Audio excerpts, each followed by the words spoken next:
Salam sejahtera. Saya akan mewakili kumpulan saya untuk membentangkan projek akhir semester 5. Dengan itu, saya mengucapkan segulung terima kasih kepada penyelia kami iaitu Puan C. Susilawati binti C. Ibrahim.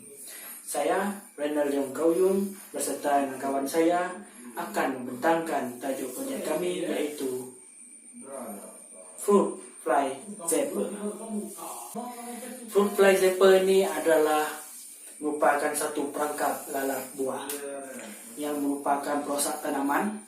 Jadi kami akan menghasilkan satu perangkap yang diadaptasi daripada raket pemukul lalat, iaitu menggunakan tenaga rejatan untuk membunuh lalat.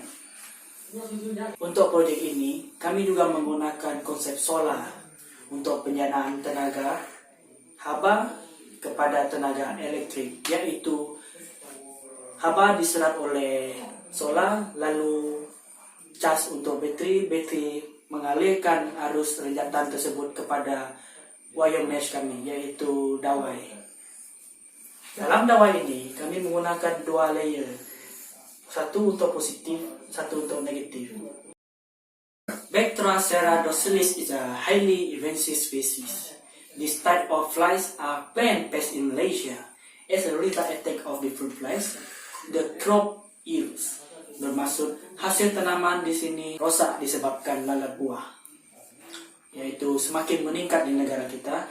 Hal ini kerana rakyat kita di Malaysia juga merupakan rakyat yang suka bercucuk tanam. Fruit fly trap that give opportunity to discover which the combination of bait, design of the trap and the mechanism of the prototype. Bait and trap can be made easily. The economy primarily would impact the result from the loss of the export market. Di sini kita dapat nampak impak negatif daripada lalat buah, sehingga dapat mengurangkan pengekspor jumlah buah daripada negara kita untuk diekspor ke negara lain. Saya Alessio Senarodi akan membentangkan problem statement. Customer will have to get a fly trap that more efficient. Di sini pengguna dan pekebun sukar untuk mendapat produk yang berkesan dan selamat digunakan untuk tumbuh-tumbuhan mereka. Contohnya membazir, iaitu only can use on, seperti cherry fruit fly monitoring yang menggunakan pelekat hanya gunakan sekali saja dan akan dipakai buang. Dan kedua, yang chemical bait seperti penyembur yang berunsurkan toksik dan berasid yang boleh membahayakan buah-buahan dan tanaman pekebun tersebut. Okay, next for the objective of project. To design the new fruit fly trap towards eco-friendly and green technology. Di sini kami telah memilih konsep tajuk kami iaitu green technology yang menciptakan alam sekitar, seperti not using fuel. Okay. Di sini bermaksud kami tidak menggunakan minyak ataupun apa-apa jenis yang berunsurkan toksik untuk menghidupkan atau menjanakan perangkap kami. Kami hanya menggunakan tenaga yang sedia ada, yaitu tenaga haba daripada cahaya matahari agar diserap oleh solar lalu sambung kepada bateri. Okay, next. Fabricate the fruit fly trap easy to maintenance and to do cleaning process by customer. Di sini kami menggunakan jenis material yang selamat digunakan, senang untuk, yaitu water resistant. Oleh itu, kami juga mementingkan pemilihan material yang kami pilih boleh tahan panas serta boleh kena air. Untuk scope of project pula, by using photovoltaic to flow the electricity as a sensor to light the LED at night. Di sini kami menggunakan LED yang berfungsi pada waktu malam. Yang lebih terbaiknya ialah LED tersebut akan hidup secara automatik pada waktu malam dan dia akan mati ketika cahaya matahari telah timbul. Dan di sini kami dapat menarik perhatian serangga pada waktu malam juga yang akan merosakkan tanaman buah-buahan pada pekebun. Okay. The single source switch are considered to be used as a troubleshoot method switch on the trap. Di sini kami menggunakan single source switch untuk menghidupkan tenaga wire mesh kami untuk mengeluarkan arus elektrik. Di sini juga kami menjaga keselamatan pengguna daripada kena ringatan elektrik tersebut ketika pengguna melakukan pencucian dan membuka flat trap kami untuk digunakan. Okay. Kami di sini menggunakan 2-layer wire mesh yang berfungsi untuk negatif dan positif yang menyalurkan tenaga elektrik daripada bateri dari solar. Okay. The size of target to the trap flies is 6 meter times 5 meter with medium capacity of farm seperti cili dan tanaman jagung. Seperti yang anda lihat di sini, kami juga dapat pokok jambu batu ini dapat digunakan juga dalam produk kami yang sesuai dengan kapasiti yang tidak besar sangat dan medium. This table shown how much flies had been trapped a week. Kami hanya menggunakan data hanya untuk 1 minggu karena kekangan daripada pandemik. Kami suka untuk kemana-mana semasa pandemik tersebut. Oke, di sini menunjukkan hari pertama itu Monday, hanya 1 lalat saja yang dibunuh ataupun terperangkap. Hal ini karena kami dapati umpan kami pada masa itu tidak terlalu bau untuk menarik perhatian lalat. Oleh karena itu kami memilih umpan yang lebih bau. Kami menggunakan belacang. Di sini result semakin meningkat. Di sini kami dapati dan kami telah mempelajari umpan juga merupakan satu objektif yang amat penting agar dapat menarik perhatian lalat. Okay, these are the graph a day with total fleece. So the graph shown increase by the result.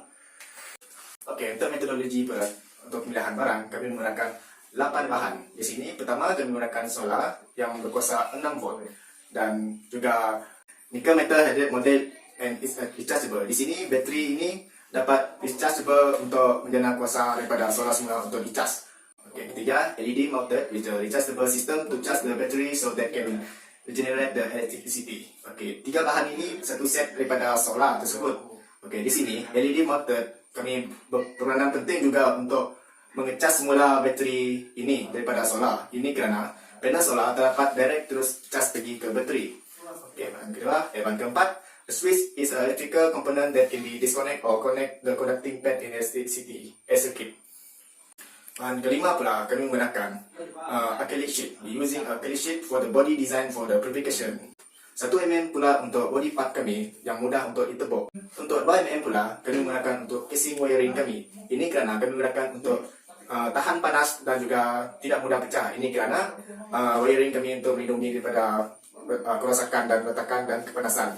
Kerana wiring tersebut adalah manpower dan otak untuk produk kami. Okay.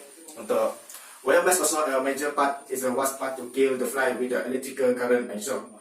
Di sini wire mesh juga jangan terlalu tebal untuk digunakan kerana wire mesh ini digunakan untuk menyalur tenaga elektrik kepada wire mesh. Di sini kami adaptasi pada bak zapper pemukul lalat. Okey. Ini adalah mantap generate electricity daripada pemukul lalat yang untuk menjana kuasa elektrik daripada wire mesh. Untuk bahan terakhir pula kami gunakan L angle is to measure when we fabricate innovation we make sure is 90 degrees on every angle. Di sini kami mementingkan ketepatan produk kami dalam pembentukan produk iaitu bersegi 4 tepat. For the commercial and potential, the concerns, struggle and problem they can overcome. Yang seperti yang dikatakan sebentar tadi, petani mempunyai masalah pengeksportan resource mereka. Has a high market potential to be marketed. The design can be customized based on customer need. Di sini customer mempunyai kebebasan untuk size yang mereka hendak buat dan hasilkan mengikut keperluan mereka. Alright, for the best part is long lasting since our material is acrylic, is water resistant and heat resistant from the sun at daylight. Okay, di sini kita dapati customer akan suka untuk bahan kami ini kerana bahan kami ini dapat menjimatkan wang kerana produk kami dapat digunakan dengan jangka masa yang lama. Okey, untuk bahagian labeling pula, kami terdapat 3 bahagian penting iaitu trap hole, L-beam angle dan juga drawer. Okey, di sini pertama saya akan menerangkan pasal trap hole dulu. Di sini kami terdapat 3 size trap hole iaitu bermula daripada atas itu ialah iaitu 0.9 mm dan juga 10 mm dan juga 1.2 mm.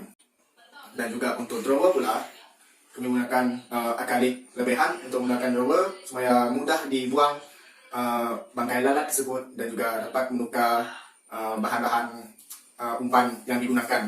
dan juga mudah untuk dicuci. Untuk ini pula akan yang dimulai pada atas ialah solar panel. Dan warna biru itu ialah nickel metal halide battery.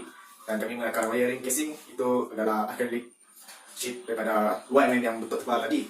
Dan untuk the single pole single store switch kami menggunakan satu saja untuk main power kami. Dan juga yang terakhir ini adalah wire mesh 2 layer, one for positive and one for negative. Dan di sini juga untuk wire mesh sangat penting untuk saya menjelaskan bahawa wire mesh jangan terlalu jauh juga dan jangan terlalu dekat. Kami menggunakan jarak 0,5 cm. Jika terlalu dekat bahawa akan mudah bersentuhan, akan mudahkan mengeluarkan arus elektrik, akan membahayakan produk tersebut dan juga pengguna. Dan untuk jarak yang usulan kami adalah 0,5. Dan untuk terlalu jauh pula, agak sukar untuk produk kami berfungsi bahawa lalat tersebut jika terlalu jauh, ia tidak akan mengeluarkan sembarang kesan elektrik. Okay, the next is need wiring layout and finishes. Saya pentingkan part ini oleh karena supaya pengguna kita dapat melakukan proses maintenance sekiranya melakukan kerosakan kepada produk kita, terutamanya bahagian wiring. Oleh itu, saya dan kumpulan saya dan arahan penyedia mementingkan proses finishing tersebut karena ini merupakan otak kepada produk kami agar berfungsi dengan bagus serta memudahkan kerja pembaikan pulih seandainya berlaku kerosakan kepada bahagian wiring kami. Dan ini adalah untuk view kami daripada anda dapat lihat itu pada solar adalah top view dan front view di bahagian hadapan. Dan ini adalah back view dan sebelahnya adalah side view. Dan paling bawah sekali adalah bottom view. Dan ini adalah manual prosedur kami. Untuk daylight, saya akan terangkan. Step 1, open the drawer and put the bed properly. Step 2, close the drawer. Step 3, check the top casing if the body casing is nearly covered. Place the fruit fly zipper under the sunlight. Switch on the pole. Question, do not open the drawer and put hands on or finger to touch the wire mesh while it is still on. Ini kerana apabila kami telah on button tersebut, jika tangan bersentuhan pada wire mesh akan melakukan rejatan elektrik. Sangat bahaya. Alright, for the procedure for the night. Step number 1, just keep the switch port is still on, but off whenever change the bed, maintenance or cleaning process. Remember, safety first. Number 2, after the LED lamp is connected, the lamp is automatically turned on at night since our solar has a sensor automatic. But take note, automatic light on at dark at night only. Do not open the lamp during the daylight. Alright, for the conclusion, our product is very friendly to our environment. For the positive result, farmer do not incur losses. Petani tidak akan mengalami kerugian sekiranya lalat buah dapat diatasi. So, tiada berlaku pembaziran. Mudah untuk petani menghadapi masalah lalat buah ini sekiranya membeli produk kami. Sekian, terima kasih.